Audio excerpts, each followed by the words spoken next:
Hello and welcome to another episode of Teppou Republic. Last time I managed to get peace and vassalship from the Sasayama clan, securing my border to the west. Then Takayuki attacked Wakasa province of the Obama, capturing it, and as a result managing to get peace and vassalship from them. This secured our border to the northeast as well, finally an era of peace. However, the Takatori, our allies to the south, betrayed us and attacked, marching straight for the capital with 2 stacks of troops. The second stack was attacked by forces led by General Takehisa, backed up by General Takamichi. We managed to lure them to attack us uphill against our sharpshooters, line infantry and artillery, and in the battle completely routed the entire force, so we destroyed that threat. However, their main force doubled back from Kyoto and attacked a Sioux detachment guarding a river crossing. Luckily, we were able to funnel them into artillery kill zones and eradicate the much larger force with use of our explosive power. Now let's continue.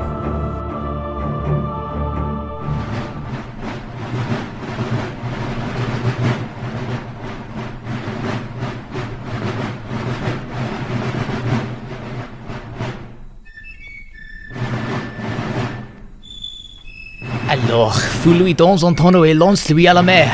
Ça c'est la troisième aujourd'hui. Anyway, sir, as I was saying, reports says that the country has almost battled itself into 2 opposing blocks, Imperials in the west, Shogunals in the east. As you might expect, this means things are getting worse for the people in the middle, but overall the nation has stabilized somewhat. I believe now will be the most profitable time for trade if your associates are interested. As for myself, I have been hired to train the forces of the Sioux clan. They are in a most interesting position, stuck between the Emperor and Shogun's battle lines, with rumors being that they are prepared to fight for either side for their independence. You can see why I accepted their offer, no? They want revolution, and we all know the world could use more of those.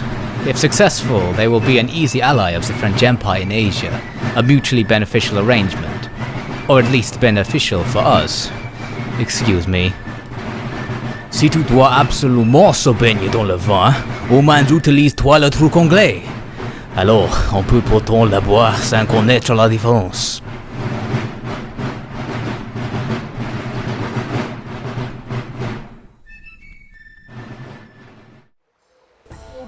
So welcome back to Teppou Republic. These are the battle results from that defense against the Takatori trying to get across the river. You can see the results are extremely favorable. We lost something like 80 men. The enemy losing 1.5 thousand, something like that.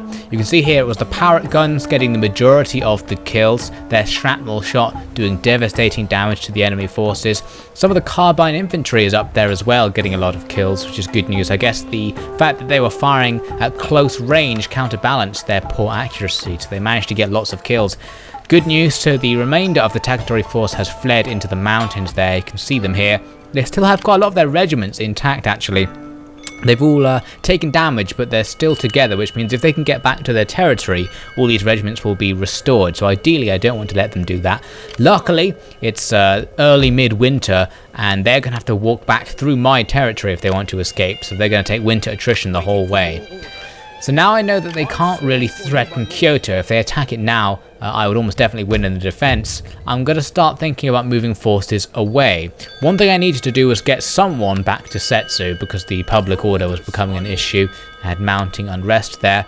I realized I couldn't quite reach it with my nearest army, at least the infantry portion of it, but I could reach it with cavalry. So Takehisa and his Yariki that he travels with can get back there. First, I sent just the Yariki. I thought they might be able to stabilize the area. It's still at -1. So I'm going to have to send another unit. So I decided to send Takehisa himself. The remaining forces, I thought I'm actually going to combine these guys with Takamichi's forces to create a new army with the intention of marching south towards Yamato province to punish the Takatori for their betrayal by taking their quite valuable home province. So I'm getting the best of Takehisa's troops into Takamichi's forces. The remaining troops who couldn't fit into that army, I could have taken them with me as a reinforcement group, but actually I'm going to send them back to garrison Kyoto just to make absolutely sure that it can't sneakily be taken by the Takatori or anyone else who might show up to try and take it in the near future. So Takamichi's going to start moving south with those forces.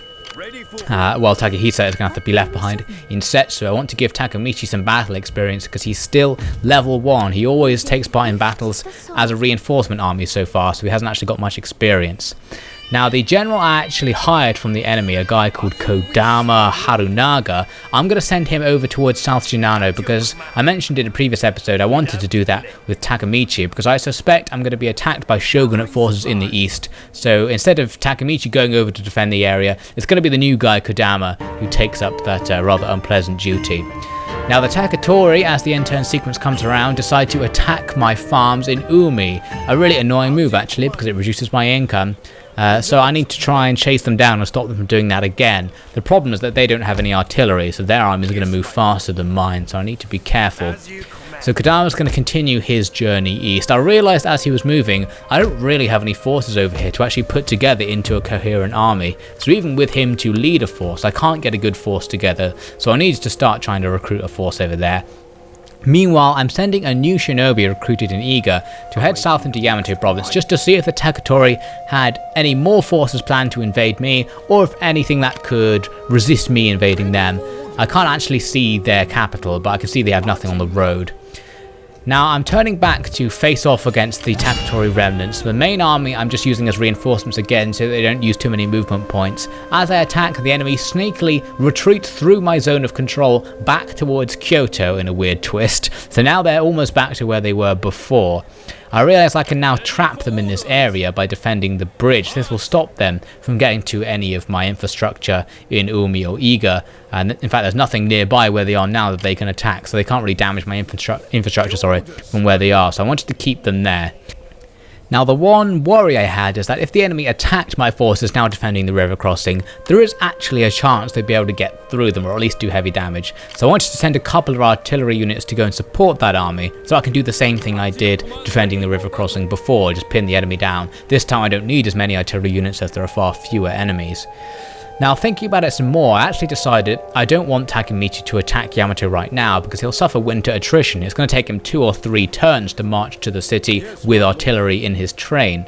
So I thought he might as well just hang around and defend the area instead, so I'm going to call off the offensive for now. The Takatori forces just try and move towards another river crossing at Setsu, and now they're almost on the river crossing. I thought, well, I'm going to try once again to force them to do battle. This time I'm going to surround them on loads of different sides to see if that will stop them being able to retreat. I'm detaching all of the artillery from Takemichi's army. I realise they're a little bit vulnerable just sitting on their own on that crossroad, so I'm going to send some spear levy from Iga to sit in their army as well. Just going to make them a tiny bit safer. You can see I've sent the reinforcement group that was hanging around with Takemichi to go and sit next to the enemy forces in reinforcement range. I'm also going to get Takahisa's men over to get in reinforcement range as well. Takemichi himself is going to lead the attack, attacking the enemy from behind. So I've got them surrounded, I've got them totally surrounded by zones of control as well, but that doesn't help.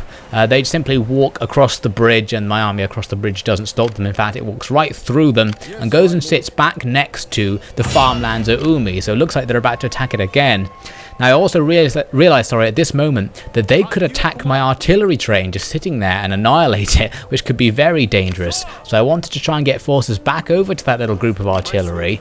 I'm sending Takahisa and his cavalry over to lead that group, which might help if the enemy do attack it this turn. At least I'll make it a little bit stronger. The mortars that are with Takahisa are going to head back to Setsu, which still has public order problems, but the mortars being present just about stabilizes things, so it's okay for now, but I am going to have to recruit more forces there very soon to make it more stable.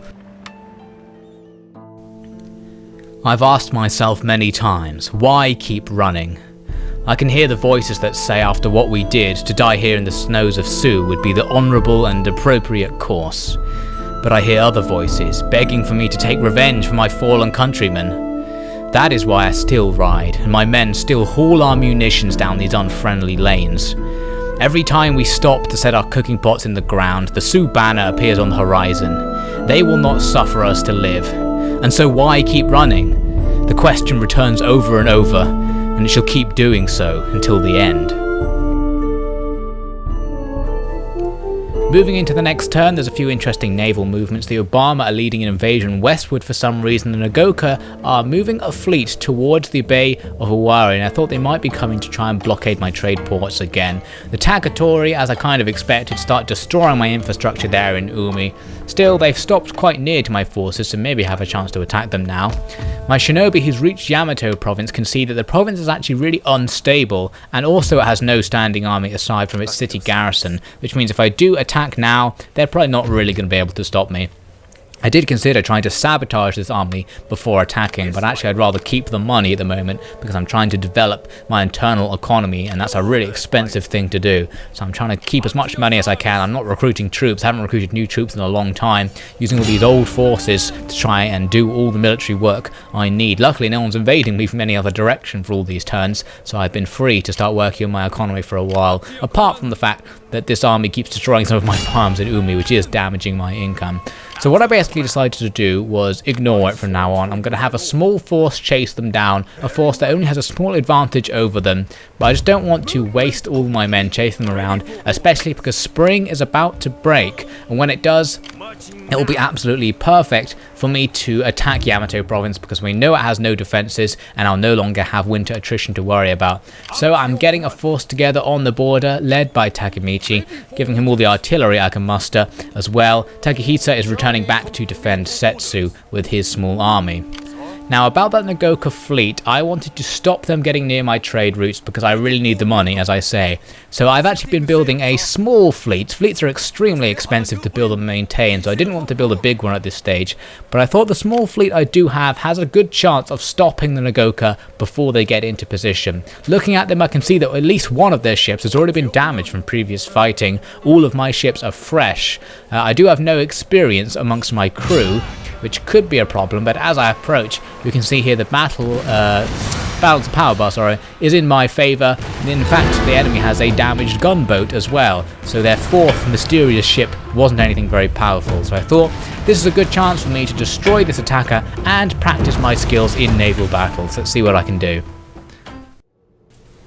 So I'm starting off with my selection of ships in a line. The first thing to note is that these ships are much better than the ones we saw in the last Tsu naval battle. You can see this one is a 16-gun corvette carrying my admiral. That's essentially the flagship. I've also got a whole bunch of these 12 and 14-gun smaller corvettes. I think I have 3 of the 14-gun ones and a 12-gun one somewhere.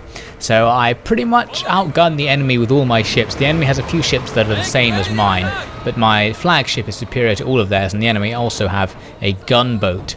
So I started off just sending my ships to start sailing towards the enemy, because we're far out of range, we need to get closer. You can see I've tried to come up with some sort of attack pattern, but really, I don't really know what I'm doing in the naval battles, so I'm a little bit winging it. Here you can see the enemy's gunboats in a weird formation on the side of their main line, which is just facing its broadsides at me, waiting for me to approach. So they're basically doing the strategy that I started doing. You can see they have a bunch of guns facing me, but some of them aren't even manned because they're low on crew members. So actually, it's not quite as bad as it looks. Plus, I now have explosive shells on my side, which we'll see in action right now, because the enemy's gunboat decided to charge me before I arrived. It broke from the line and came right towards me, so I assigned one of my ships to turn and give a broadside to that gunboat. And you can see the explosive shot extremely inaccurate, most of the shots going off above the ship, very few of them impact it. But all it really needs to do is go off quite close to the enemy ship, and it should be able to cause fires. Now the gunboat turns to the right, puts itself in the broadside range of some of my other ships, which are turning to hit the enemy's main formation on its left flank. As a result, they take a bunch of explosive fire. The crew are not enjoying this. You can see they are wavering, and now they rout. So we didn't destroy the ship, but it's routed and just got out of our minds completely. So now I can continue my main attack. Now you can see I'm causing myself a bit of trouble with these 2 ships here in the bottom right, because I'm actually firing at myself and I didn't notice. The ship there on the right is firing into the ship on the left whilst attempting to fire at the gunboat, and is actually wavering my troops. Friendly fire has almost lost me an entire corvette. You see the corvette's really smashed up, taking those explosive shots at super close range. Finally I notice and order the one on the left to halt to allow the other one to go past, so they'll stop shooting at each other. I really hope the AI wouldn't do that. I wasn't really monitoring who these guys were targeting. Unfortunately, I took heavy losses, and that in fact was the cause of the majority of the losses in this battle. As you can see, for the most part, the enemy ships aren't doing much to fire back at me. They're trying to move around. They're already on fire from taking explosive shots. This one on fire really badly, right next to his engine, which is very dangerous. Fire in the engine can cause the entire ship to explode. Very dangerous stuff indeed. Now my flagship has gone off to attack the enemy's right side on its own. I think it's strong enough to hold out there. The enemy has moved most of their ships towards my left side, putting itself right in the broadsides of the 4 corvettes I have looking over here. This ship has lost its masts, it's on fire, it's starting to lose crew members, not having a very good time. The 2 in the middle are taking fire as well. It looks like this one is gunning towards my flagship. Its 2 is on fire and doesn't quite have enough crew members to properly fight, losing its mast as well. The one that went off to the left has now routed, so I'm going to stop firing at that ship. All of its crew have abandoned it, it's completely surrendered. Meanwhile, they've got another ship coming right towards my 4 corvettes, but it doesn't have its guns in a position to shoot me, but all of my corvettes are in a position to shoot it. So that ship is not going to do very well coming at me like it is now, and as you might expect, it's defeated very quickly by this bombardment of explosive shot. Meanwhile, my flagship is dueling with an enemy ship that broke off to the right, quite far from the rest of the battle. You can see I've taken some damage, the wheelhouse there is missing some parts. I've lost a good number of crew members as well. This flagship corvette has a really large crew, so it's not really a problem at the moment. Meanwhile, the enemy ship is having problems. It's on fire, as you can see it's lost all its masts and has significant hull damage. The enemy crew probably aren't too high in terms of morale either. So they seem to just be sailing off. They're not actually firing at me at the moment. I took manual control of the flagship and tried to turn it to get its guns actually into range of the enemy. Finally get into it and start firing off once again. So I now have actually a couple of the guns on that side of the ship have been disabled. I don't have all of my firepower available, but there's still something like 6 guns that will be firing on the enemy, and the explosive shot, even though it's not really hitting them at all, is demoralizing them, causing fire. As you can see, their right engine wheelhouse there is on fire, and they simply abandon the ship at this point. So this means it's a complete victory for the 2 forces. All of the enemy ships have either routed or surrendered. We didn't lose any ships at all. We took some damage from friendly fire and a little bit of damage from the enemy, but overall we're in good condition. This fleet can head back to the docks, repair itself, and fight another day. A nice naval victory for Sue. It was a hard decision, but being as I was, standing in the shadow of the domain founded on the principles of freelance loyalty, it was one that became inevitable. I remember seeing you with Lord Oimura many years past.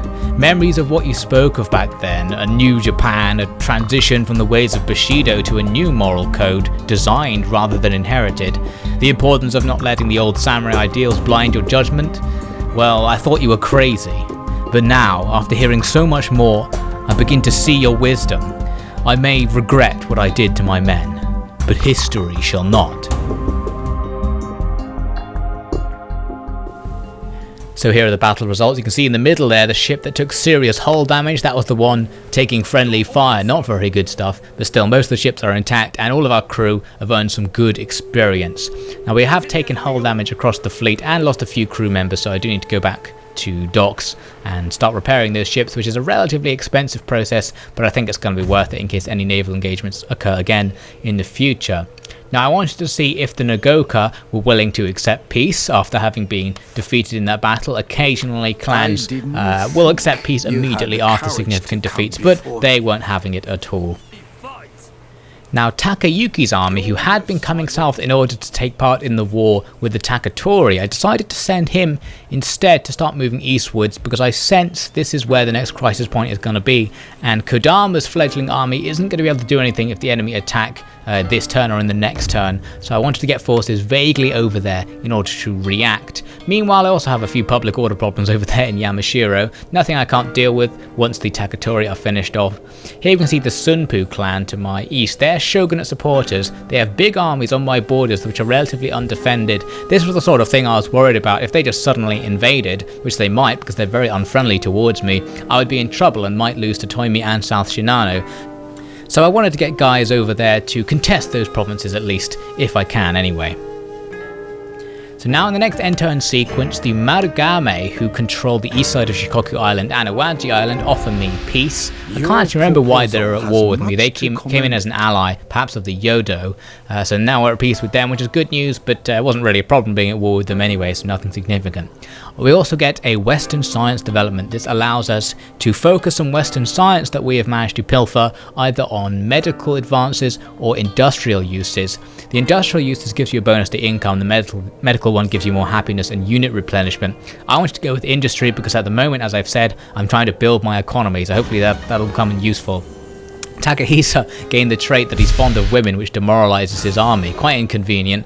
I guess he doesn't have to fight in the near future, so it's not going to ruin anything critical. I need to keep that in mind, though. So now I'm getting the fleet that was fighting the Nagaoka back into Port Arawari. I'm going to repair them. It's only costing about 500, so not too expensive. Not quite the cost of a good unit, so not too bad. Now, the Takatori survivors who are still hanging around in Umi province really need to be dealt with. As I said, I've pretty much abandoned thinking about them with my main forces, but this small detachment still needs to chase them down.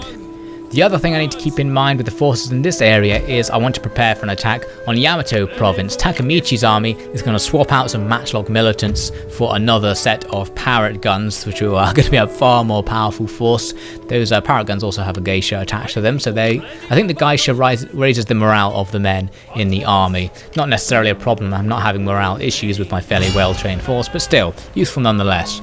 So now my detachment who are going to chase the Takatori go and begin to engage them. They actually stand and fight for once, which is good news. I decided to just auto-resolve it because I'm really in the mood to fight with this straggling force. The enemy aren't completely defeated, which is quite annoying. I was hoping that they would be. If I'd fought it myself, I might have been able to completely defeat them, so that would have been an advantageous thing to do in that regard. The general leading that force is fit for command, so I could promote him, but I decided not to bother because I want to keep the money at the moment and I don't particularly need a new commander. So now I'm out of movement range. I can't pursue the Takatori for now, but I realise they've got quite close to Iga. Iga has a small garrison keeping public order, but they get this massive resistance to invaders public order bonus, which means for now I can leave the castle and have these men attack the Takatori. The problem with this whole bonus system is that once I defeat the enemy, the bonus goes away and my men are still away from the castle, so I'm still going to suffer public order problems. Anyway, it's a decisive victory. We finally defeated Uemura's survivor force. The Takatori army in Sioux lands is gone, and we know they don't really have anything in Yamato thanks to my spying shinobi, so the Takatori's power is pretty much diminished. I could probably ask them to go into vassalship with me right now, but I want to take revenge by conquering their extremely valuable lands. All the forces left over from chasing them I'm going to distribute over my various provinces. The Emperor's hounds have been loose for too long. They have grown above their stations while we watch and bicker. But there's nothing more serious than the Western Rebellion. Nothing more important to the future of our realm than defeating them. Most pressing of all is the Sioux clan, who all have surely heard fight under the banner of the Emperor, but clearly intend to betray all those who do not bow down before them. Therefore, I hereby order you to prepare your domains for a war with traitors of all kinds, in which mercy and quarter shall be as invalid as the Emperor's rule.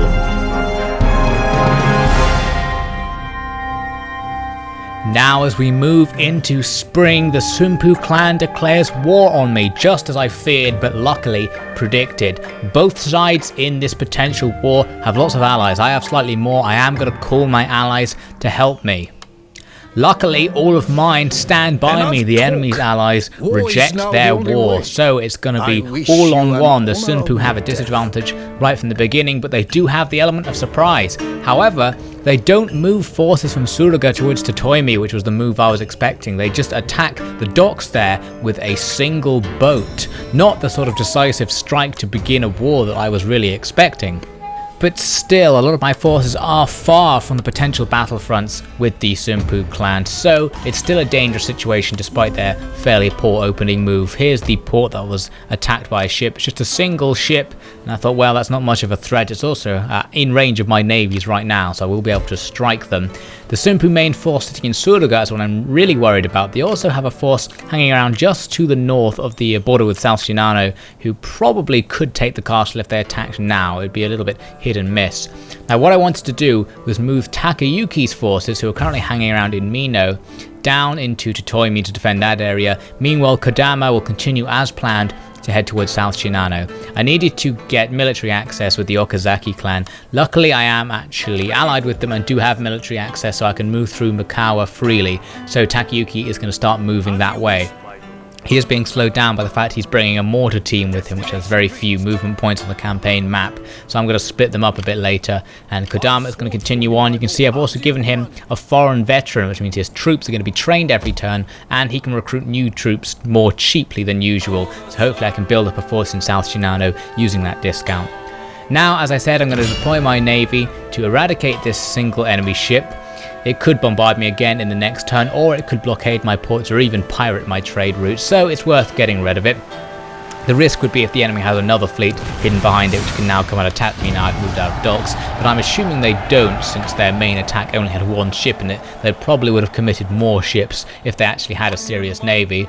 Now it gives me the opportunity to attack the enemy trade routes and steal some money off of the Sunpu clan, so I'm going to do that rather than blockading their ports, just because I need the money at the moment. Now, as that war with the Sunpu begins, we've got another war to conclude with the Takatori. So Takemichi is going to start moving south towards Yamato. The enemy have a new daimyo who is positioned in the field to stop us, but it won't be enough. I also realised I have some spare forces in Kawachi who can escort Takemichi's force. They can't actually link up because the army is already at full size, but having a little mobile reinforcement group will be very useful, as we'll see. Now, over the next end turn sequence, the Sunpu don't attack again, so they've pretty much wasted their initiative in this war. Still, it's going to take a couple of turns for Takayuki to get to a river crossing point near Totoimi, which is an ideal defensive position. South Shinano, however, is already ready to be defended. I've got mortars and some melee units inside. I need to get some ranged units over there. South Shinano itself can't recruit any good ranged units. I need to do that in Owari and then move them over. I'm also sending some levies, as you can see, as a somewhat desperate reinforcement attempt for that region, especially because Mino doesn't really need them at the moment. Now I'm moving to attack Yamato with Takemichi's army. He pushes the enemy's daimyo out the way and he rushes off into the forest to the south, never to be seen again. Unfortunately, I'm out of movement points. I can't attack the city itself with my siege weapons at the moment. So what I'm going to do is move down the reinforcement group, which does have enough range to attack the city. And I thought if I play my cards right, I might be able to force a battle this turn by exploiting the fact that Takemichi's army can reinforce the siege assault of the tiny group. I realised that in Takemichi's group, he has some light guns and mortars, which actually have slightly less movement range than the parrot guns. So I can actually still get into attacking range if I leave those guys behind, but still take the parrot guns, which means I'll still have any artillery I need to conduct the siege assault. So doing this, I edge a little bit closer. Now that I'm closer, I'm in reinforcement range of the smaller group besieging the castle. So now when I go into the assault, my reinforcements are present. The balance bar is slightly in my favour. I'm going to fight this battle myself though next time, because I want to see the punishment of the Takatori up close and personal, and they might have an interesting castle, you never know. So we'll see the revenge on the Takatori and the continuation of the war with the Sunpu, if it ever gets started, next time on Teppou Republic.